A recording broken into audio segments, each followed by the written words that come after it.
You had mentioned this before. Were any of the billionaires held accountable after the war? And what were some of the accusations, if they were accused or if they were convicted? What crimes came up against them?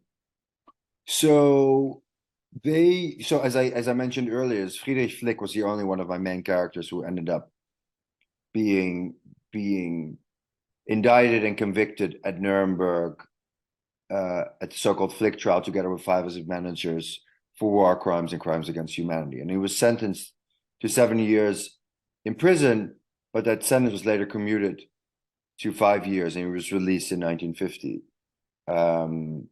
in this kind of political expedient decision by the US government in the context of the Korean War and the nascent Cold War and the need for the US to have West Germany as a strong ally. Now, all the other men that I write about, or industrialists and financiers, after the war, go through these processes called the so-called denazification processes,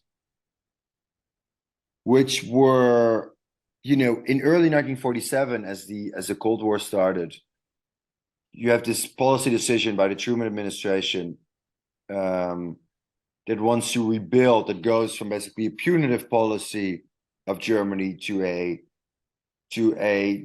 let's rebuild West Germany as a bulwark against, let's rebuild West Germany as a viable economy, as a strong economy, and as a viable democratic state, as a bulwark against the Soviet Union encroaching communism and the Soviet-controlled Eastern Germany. And that's a policy decision I can understand, but the fatal decision that was made afterwards was that hundreds of thousands of suspected Nazi war criminals and Nazi sympathizers were handed over back to West German authorities for these so-called denazification processes, which were, for the most part, were layman trials, which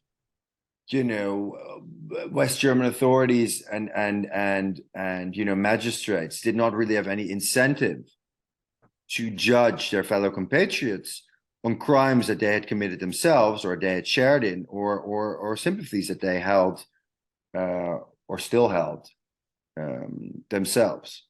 So as a result, kind of the myth of denazification ensued. West Germany was never properly denazified, and it was this continuation of money and power from Nazi Germany into West Germany, and this vacuum of 5 years of occupied West Germany, 1945, 1950, where the US, particularly, which was leading in this, had the ability to actually properly denazify Germany, or West Germany, handed it over to the Germans, who had no incentive to do so. And you didn't only see that in the business world. You saw that in all aspects of German society, in media, in the medical world, in the legal world, you name it. In the cultural world, there was no denazification. Never happened in Germany. It was just a continuation.